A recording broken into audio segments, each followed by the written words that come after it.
سے کہنا چاہوں گا اگر اللہ توفیق دے تو ایک بار بغداد شریف ضرور دیکھ لو، اس لیے کہ وہ در ایسا در ہے جس در کی عظمت، جس در کی شان جب امام اہل سنت اس سے نسبت کا اظہار کرتے ہیں تو یہ نہیں کہتے کہ اس در کا میں غلام ہوں، بلکہ کہتے ہیں تجھ سے در سے سخت سے ہے مجھ کو نسبت، میری گردن میں ہے دور کا ڈورا تیرا، میری گردن میں ہے دور کا ڈورا تیرا۔ اور مسلمانوں یہ وہ نسبت ہے جو نسبت ہمیں یہاں کام دینے والی ہے، اور قبر میں جائیں گے تو وہاں بھی کام آئے گی، اور کل میدان محشر میں جائیں گے تو وہاں بھی کام، اس لیے کہ ہم اس سلسلے والے ہیں۔ نہ پوچھو رفعت عیسیٰ کا عالم وہاں پہنچا جہاں چلمن پہ چلمن، وسیلہ بھی بڑی شہ خدایا، میں پہنچا تو مگر دامن بدامن۔ ہم اپنے ایک وسیلے کے ساتھ جب اپنے قدم کو آگے بڑھاتے ہیں تو تاج الشریعہ کا دامن اپنے ہاتھوں میں تھامتے ہیں، مشاہد ملت کا دامن اپنے ہاتھوں میں تھامتے ہیں، ان کے ذریعے حضور مفتی اعظم کا دامن مل جاتا ہے۔ اے مسلمانوں، حضور مفتی اعظم کون ہے جن کو دنیا ہم سبھی غوث اعظم کہتی ہے؟ اے مسلمانوں، ہم سبھی غوث اعظم وہ حضور مفتی اعظم ہے۔ ایسے دنیا نے ہم سبھی غوث اعظم نہیں کہا تھا، بلکہ انہوں نے ان کے در کی عظمتیں دیکھی تھی، اور کیا دیکھا تھا کہ حضور مفتی اعظم بریلی شہر میں بیٹھ کر، اور جب آپ وزدانی آپ پہ وزد آتا ہے تو اپنے مرید کو غوث اعظم کا جلوہ دکھاتے نظر آتے ہیں۔ اور مسلمانوں، ایسے ویسے کوئی جلوہ نہیں دکھائے گا، جس پہ غوث اعظم کا خاص کرم ہوگا وہی جلوہ دکھائے گا۔ اس لیے کہ اگر کوئی یہاں لاکھ چلائے اور غوث اعظم کا کرم نہ ہو تو ہم یہاں سے کچھ نہیں کر سکتے ہیں، اور اگر ہم پہ غوث اعظم کا کرم ہے اور یہی سے آواز لگائیں برای ہمیں بغداد والے ہمارے سرکار ہماری دستگیری کرتے نظر آئیں گے۔ تو بغداد مولا دور ہے، لیکن جب کوئی ان سے دل لگاتا ہے تو یقیناً ان کو حضور پاتا ہے، جب ان سے دل لگاتا ہے تو بغداد کو قریب پاتا ہے۔ بریلی شہر میں آپ اپنے مرید کو مرید کر رہے ہیں اور کہہ رہے کہو جھوٹ نہیں بولیں گے۔ مسلمانوں، مشہور واقعہ آپ نے سنا ہوگا، لیکن ایمان تازہ کیجئے مفتی اعظم کی عظمت سے، ایمان تازہ کیجئے مفتی اعظم کی عظمتوں سے۔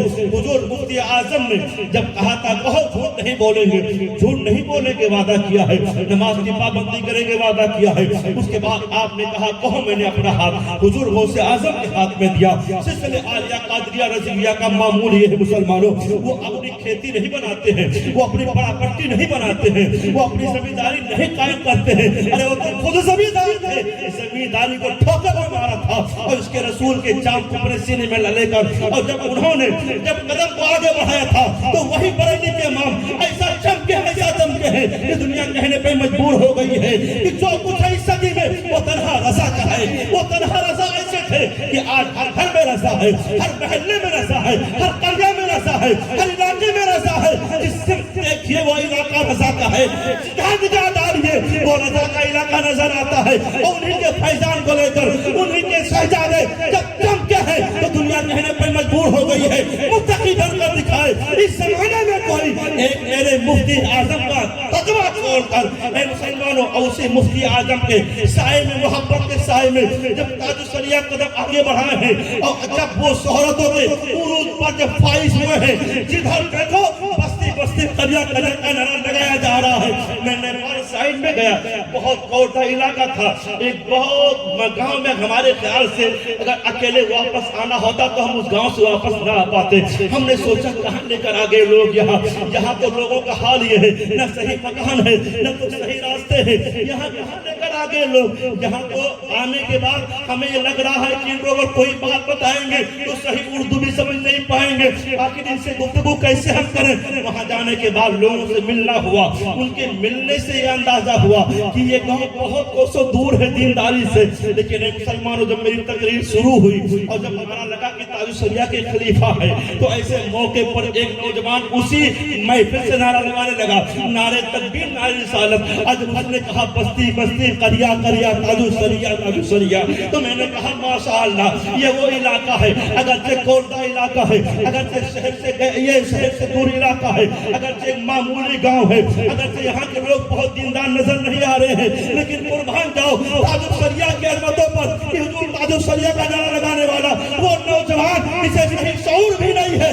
لیکن جب نعرہ لگا رہا ہے تو تاج الشریعہ کا نعرہ لگا رہا ہے۔ میں کہنا چاہوں گا مسلمانوں، یہ اللہ کی طرف سے عطا، وہ شہرت و مقبولیت ہے جو ایک گاؤں میں وہ نوجوان جس کا چہرہ اگر دیکھا جائے تو باشرہ نہیں تھا, صحیح طور پر نعرہ نہیں لگا پا رہا تھا, لیکن تاج الشریعہ کا نام جانتا تھا. اب کچھ لوگ اگر اپنے آپ کو مجاور سمجھ رہے ہو اور یہ سوچ رہے ہو کہ ہم اپنے علاقے میں, اپنے ایریے میں تاج الشریعہ کا نعرہ نہیں لگانے دیں گے, تو وہ کان سن کے کھول کے سن لے.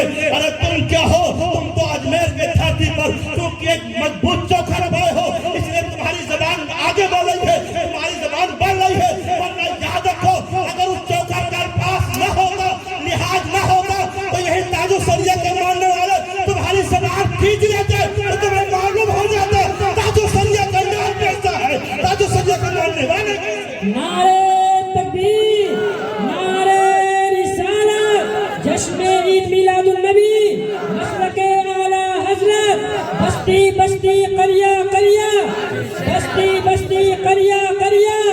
نعرے تکبیر, نعرے رسالت. جب اس سے پہلے بغداد شروع گیا تھا تو حضور کو تاج الشریعہ کا 20واں پڑا تھا, تو ہم لوگوں نے سوچا کہ تاج الشریعہ کا 20واں ایسا کر لیں غوث اعظم کے آستانے کے سامنے. میں تیاری کر رہا تھا, مہمان ہمارے خیال سے باورچی خانے میں گیا, میں مدبگ میں لنگر خانے میں, تو میں نے کیا دیکھا, بورڈ لگا ہوا ہے کسی جماعت نے, ہندوستانی جماعت نے, وہاں تاج الشریعہ کا 10واں کیا تھا, تاج الشریعہ کا 10واں کیا تھا. میں نے کہا سبحان اللہ, غوث اعظم کے غلام کی شان کا اظہار یہاں بھی ہو رہا ہے. یہاں بھی تاج الشریعہ کے ماننے والے غوث اعظم کے آستانے کے سامنے اِسال ثواب کے محفل سجائے ہوئے. خیر ہم لوگوں نے کیا, تب تاج الشریعہ کا نام بغداد شریف میں نعرہ لگ رہا تھا, تاج الشریعہ کا نعرہ لگ رہا تھا. اب کچھ لوگ کہتے ہیں یہ بھی ذہن میں گیا حیدرآباد, ایک ٹیلر تھا, اس کے کپڑا چھپانے کے لیے, تو صوفی سلسلے کا ماننے والا, تو اس نے کہا کہ ابھی اجمیر شریف میں جو ہوا, یہ ہوا لکھنؤ سے آپ آئے ہوئے یو پی سے, تو کہا جو اجمیر شریف میں ہوا کیا وہ ٹھیک ہوا؟ تو میں نے کہا غلط کیا ہوا, میں نے کہا غلط کیا ہوا, تو کہا کہ سرداروں کی بارگاہ میں غلام کا نعرہ لگانا کیا درست ہے؟ تو میں نے کہا اگر یہ بات ہے تو میں نے خود ان کو یا علی سلام علیکہ پڑھتے ہوئے سنا اللہ کے گھر میں, تو کیا وہ معاذ اللہ علی اللہ سے پڑھیں گے؟ اللہ کے بندے ہی تو ہیں. یا علی سلام علیکہ اگر وہ پڑھ سکتے ہیں تو ہم تاج الشریعہ کا نعرہ کیوں نہیں لگا سکتے, مسلک اعلیٰ حضرت کا نعرہ کیوں نہیں لگا سکتے ہیں؟ ہم نے کہا یہ مسلک وہ مسلک ہے جس مسلک کے سائے میں, روشنی میں ہمیں یہ شعور ملا ہے کہ اللہ والوں کے بارگاہ میں ہم کس طرح حاضریاں دیں. یہ مسلک وہ مسلک ہے جس مسلک کی روشنی میں ہمیں معلوم ہوا ہے کہ اللہ والوں سے کس طرح محبت کی جائے. یہ مسلک وہ مسلک ہے اس مسلک کے سائے میں ہمیں معلوم ہوا ہے کہ اللہ والوں کے بارگاہ میں جو خادم ہیں, جھاڑو لگانے والے ہیں, ان کا ادب کس طرح کیا جائے. ہم نے کہا اسی مسلک کی روشنی میں ہمیں معلوم ہوا ہے. بہرحال حضور تاج الشریعہ کا نعرہ ہر جگہ لگا ہے. اب کسی کو اگر تکلیف ہے تو تکلیف اپنے سینے میں بظاہر ہے, اس لیے کہ اعلیٰ حضرت نے بہت پہلے کہا ہے کل کے رضا ہے خنجر خونخوار برق بار, آدھا سے کہہ دو خیر منائے نہ شر کریں. بہرحال بات آئی تھی تاج الشریعہ کی, لیکن حضور تاج الشریعہ کے ہی نانا ہیں سرکار مفتی اعظم ہند مرید کر رہے ہیں, اور اس موقع پر کہا تھا کہو میں نے اپنا ہاتھ غوث اعظم کے ہاتھ میں دیا, تو اس وقت وہ خاموش تھے. پھر فرمایا آپ نے کہو میں نے اپنا ہاتھ غوث اعظم کے ہاتھ میں دیا, خاموش ہے. مفتی اعظم نے پوچھا کیا بات ہے بیٹے, کیوں نہیں پڑھ رہے ہو, کیوں نہیں کہہ رہے ہو؟ کہا حضور ابھی آپ نے کہا ہے کہ جھوٹ نہ بولنا, ہاتھ تو میں آپ کے ہاتھ میں دیا ہوں, آپ کہہ رہے ہو غوث اعظم کے ہاتھ میں دیا. بات کیا ہے, آپ کو کہنا چاہیے مصطفیٰ رضا کے ہاتھ میں دیا, لیکن آپ کہہ رہے ہو غوث اعظم کے ہاتھ میں دیا. آپ سمجھ گئے کہ یہ کچھ دوسری بات کر رہا ہے. آپ نے کہا آنکھیں بند کر, جب آنکھیں بند کی تو کیا دیکھتا ہے کہ اب بریلی میں نہیں ہے, بغداد شریف میں ہے.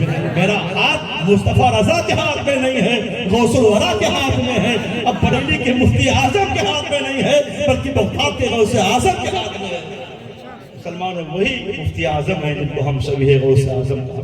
اس لیے تاج الشریعہ جب وہ شہرت کے منزلیں طے کرتے ہوئے عروج پر فائز ہوئے, اور آپ کے عروج کا عالم یہ ہوا کہ پوری دنیا میں چھا گئے, تو آپ نے نہیں کہا کہ میری صلاحیت یا میری قابلیت کی دین ہے, بلکہ آپ نے کہا تھا نگاہ مفتی اعظم کی ہے جلوہ گری, چمک رہا ہے جو اختر ہزار آنکھوں میں.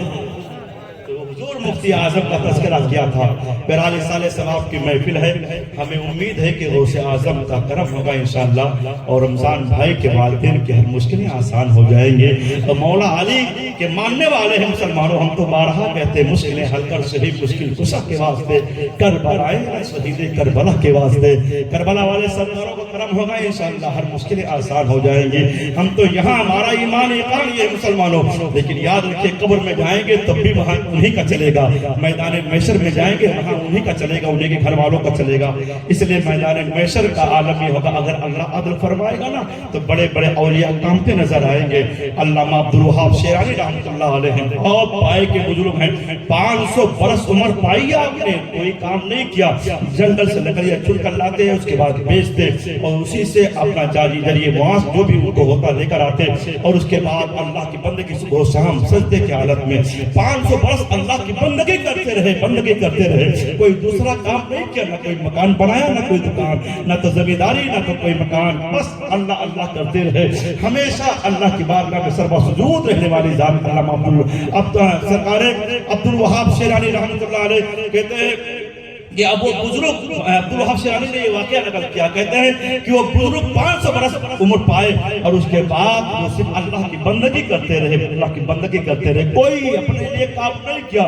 کہتے ہیں کہ جب ان کا وصال ہوا تو میدان محشر میں جب نام اعمال تولے جانے لگے, تو میدان محشر میں جب ان کے نام اعمال رکھے گئے میزان عمل پر, تو کیا دیکھا گیا کہ میزان عمل پر جب ان کی نیکیاں رکھی گئیں تو وہ ساری نیکیاں کم پڑ گئیں. اب جب نیکیاں کم پڑ گئی تو کہتے ہیں اللہ نے فرمایا کہ جا میرے کرم کے صدقے تو جنت میں داخل ہو جا. کہتے ہیں کہ اب وہ حیران و پریشان ہیں, اب وہ سوچ رہے ہیں کہ میں نے اپنے لیے کوئی کام ہی نہیں کیا, یہ اللہ فرما رہا میرے کرم کے صدقے جنت میں داخل ہو جا, آخر میری نیکیاں کہاں گئی. تو اللہ کریم کی بارگاہ میں عرض کیا, مولا 500 برس تیری بندگی کرتا رہا, وہ 500 برس کی بندگی میری کہاں گئی, عبادت ریاضت تسبیح تکبیر وہ کہاں گئے. اللہ کریم نے فرمایا کہ میں نے تجھے بہت سی نعمتوں سے نوازا, لیکن یہ بتا کیا میرا کرم تیرے اوپر نہیں ہے. کہا میرے پروردگار تیرا کرم ہے, لیکن یہ بتا یہ 500 برس تیری بندگی کرتا رہا تو میری نیکیاں کہاں گئی. اللہ کریم نے کہا ٹھیک ہے, اگر میری نعمتوں کا موازنہ کرنا چاہتا ہے تو ٹھیک ہے. آنکھ جیسی نعمت ایک پلے میں اللہ کریم نے رکھا, اور جب آنکھ جیسی نعمت ایک پلے میں رکھا تو ان کی ساری نیکیاں اس پلے جو آنکھ جیسی نعمت تھی اس کے سامنے سب کم پڑ گئی, اور وہ آنکھ جیسی نعمت بھاری ہو گئی, اس کا پلہ بڑھ گیا, اوپر ہو گیا. وہاں جو نیکیاں بھاری ہوں گی نا اس کا اوپر پلہ جو بھاری زیادہ ہوگا اس کا پلہ اوپر جائے گا, اوپر ہو گیا. اب ایسے موقع پر علامہ عبدالوہاب شیرانی فرماتے ہیں کہ بزرگ حیران ہیں کہ آخر وہ 500 برس کی نیکیاں, اب جب دیکھا کہ اللہ کی نعمت اتنی بڑی, آنکھ جیسی نعمت, اور میری ساری 500 برس کی نیکیاں کم پڑ گئی ہیں, تو اللہ کریم کی بارگاہ میں کہا اے میرے پروردگار ایک آنکھ اگر دوسری آنکھ رکھ لی جائے گی تو پھر کیا ہوگا, اب تو اپنے کرم کے صدقے مجھے جنت عطا فرما دے. اللہ کریم کہے گا ٹھیک ہے جنت میں داخل ہو جاؤ. اللہ جب عدل پہ آئے گا نا تو 500 برس کی نیکیاں کم پڑ جائیں گی, لیکن اسی میدان محشر میں ایک آدمی ایسا ہوگا جس کے پاس نیکیاں ہی نیکی ہوں گے, ایک نیکی کم پڑ جائے گی. اب اللہ کریم کی بارگاہ میں عرض کرے گا اے مولا ایک نیکی کم پڑ گئی ہے, اب اگر تو مجھے مہلت دے دے تو میں میدان محشر میں جاؤں, اس میدان میں بہت سے میرے عزیز و اقارب ایسے ہیں کہ مجھے ایک نیکیاں عطا کر دیں گے, اے مولا مجھے مہلت عطا فرما دے, بچا کر میں لے آؤں گا. اللہ کریم فرمائے گا جا تو جا دیکھ لے. اب جائے گا اپنے باپ کے پاس, اے میرے باپ تو نے میرے بڑے خیال رکھے, ناجو نعم سے پالا, میں کوئی بھی فرمائش کرتا تو تو اسے ضرور پوری فرماتا. اے میرے والد گرامی مجھے ایک نیکی کم پڑ گئی, اگر وہ نیکی نہ ملی تو مجھے جہنم میں ڈال دیا جائے گا. اے میرا باپ ایک نیکی عطا کر دے تاکہ میرا داخلہ جنت میں ہو جائے. باپ کہے گا یہاں نفسی نفسی کا عالم ہے, وہ دنیا میں ساری چیزیں تھی, یہاں تو میں خود ہی پریشان ہوں. جب ماں کے پاس چلا جا, ہو سکتا اس کے پاس نیکیاں مل جائیں. ماں کی ممتا بے مثال ہے مسلمانوں, ماں کے پاس جائے گا, اے میری ماں تو میری ایک تکلیف پہ تو مچل جائے, تو تڑپ جایا کرتی تھی, اے ماں ایک نیکی کی بنیاد پر مجھے جہنم میں ڈال دیا جائے گا, اگر تیرے پاس ایک نیکی ہو تو ایک نیکی عطا کر دے. اے میری ماں مجھ سے بڑی پیار کرتی تھی, بڑی محبت کرتی تھی. ماں کہے گی اے میرے بیٹے وہ سب دنیا تک ہے, یہاں تو نفسی نفسی کا عالم ہے, میں خود ہی پریشان ہوں, کہیں آؤ جا دیکھ لے, نیکی اگر مل جائے تو لے لے. وہ جائے گا اور اپنے سب سے گہرے دوست کے پاس پہنچے گا۔ اے میرے دوست، میں نے تیرے خاطر اپنے بھائیوں کو ترجیح نہ دی تو میں توجہ نہ دی، اور اس موقع پر میں بہت پریشان ہوں، مجھے ایک نیکی دے دے، اس لیے کہ اگر ایک نیکی نہ ملی تو میں جہنم میں ڈال دیا جاؤں گا۔ اب دوستی کا وعدہ، دوستی کا اس نہ کچھ تو خیال تو رکھ، مجھے ایک نیکی دے دے۔ دوست کہے گا بھائی دوستی دنیا تک تھی، لیکن میں خود ہی پریشان ہوں، یا کسی اور کے پاس چلا جائے، بہن کے پاس جائے گا، بہن بھی کہے گی یا کسی اور کے پاس جا۔ پورے میدان محشر میں دو ایک آدمی جو شناسا ہوں گے سب سے جا کر کہے گا کہیں نیکیاں نہیں ملے گی، پریشان ہو کر واپس آ رہا ہوگا، مایوسی چھائی ہوئی ہوگی اور سوچ رہا ہوگا ایک نیکی میدان محشر میں نہیں ملی، اب اگر نہیں ملی تو میں جہنم میں ڈال دیا جاؤں گا۔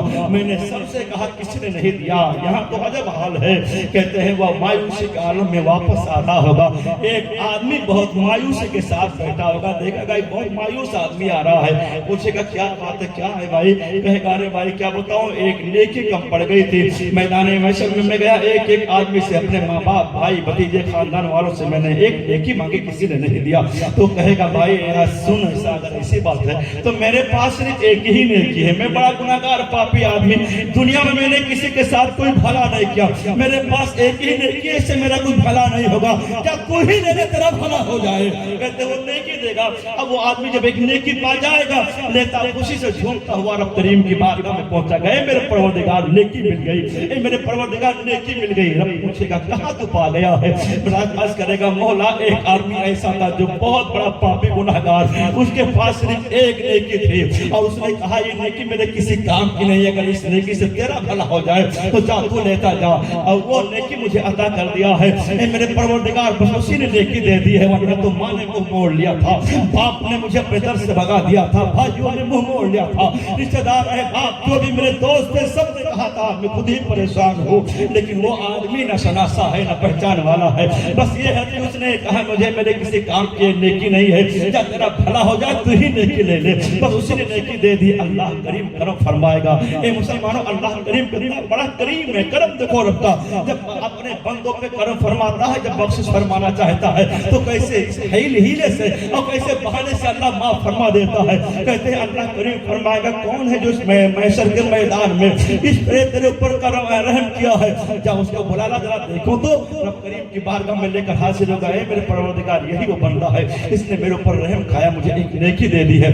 اللہ کریم فرمائے گا بندہ ہو کر تیرے اوپر رحم کھا رہا ہے، میں تو ارحم الراحمین ہوں، اے بندے اب تیرے پاس نیکیاں ہو گئی ہے، اب تو جنت کا داخلہ تیرے لیے تو ہے، لیکن میرے اوپر کرم کیا رحم کھایا ہے، اس کا ہاتھ پکڑ لے تو بھی جنت میں داخل ہو جا اور اس کو بھی جنت میں داخل کر دے۔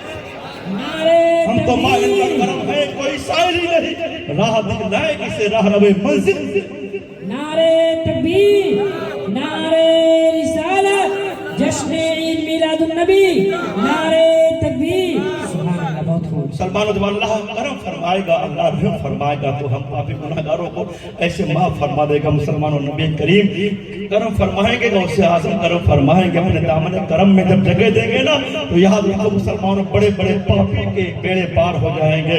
کہتے ہیں میدان محشر میں مشہور واقعہ ہے، شیخ محقق عبدالحق مودودی دہلوی فرماتے ہیں کہ میرے آقا نبی کونین علیہ السلام اپنے سر کو رب کی بارگاہ میں جھکائیں گے، سر پر سجود ہوں گے، کہیں گے میرے پروردگار میرے خطا کار امتیوں کو معاف فرما دے۔ میرے آقا نبی کونین علیہ السلام جب کہیں گے تو میرا رب فرمائے گا اس کا راستہ یا محمد اپنے سر کو اٹھاؤ، اے محمد۔ میرے آقا نبی کونین سر کو اٹھائیں گے، اس کے بعد اللہ فرمائے گا جس کی تم سفارش کرو گے اس کی سفارش قبول کی جائے گی۔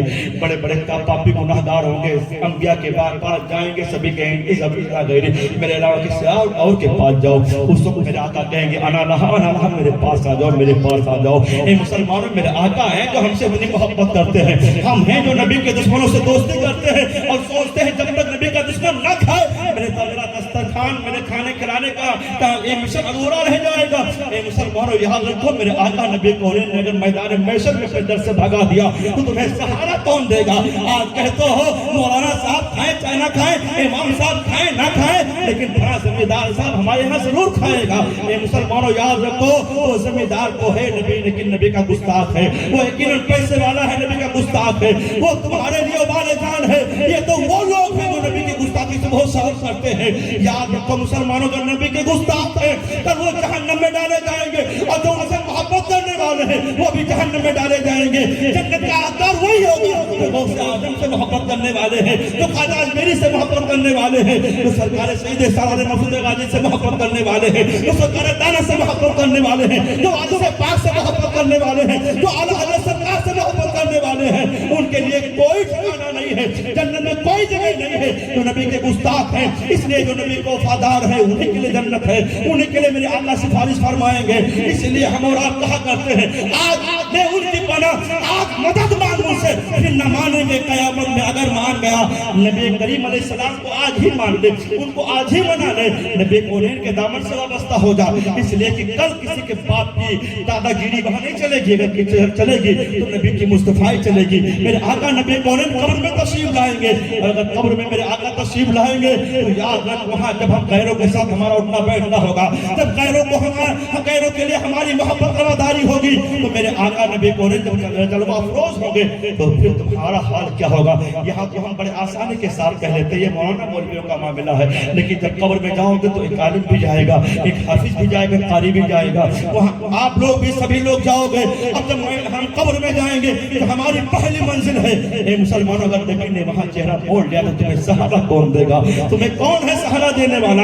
یقیناً نبی کونین کی آمد وہاں ہو رہی ہے. ہم ایسے کردار اپنائیں کہ جب قبر میں جائیں تو میرے آقا کہہ دے آج ہمارے دامن میں آ جا, تو میرے اوپر صلاۃ السلام پڑھا کرتا تھا, میرے لیے تو نے دنیا والوں کو چھوڑا تھا, تو نے اس امام کے پیچھے نماز پڑھی جس امام کی حقانیت مشہور تھی, جو نبی کونین جو میرے غداروں سے دور رہنے والا تھا.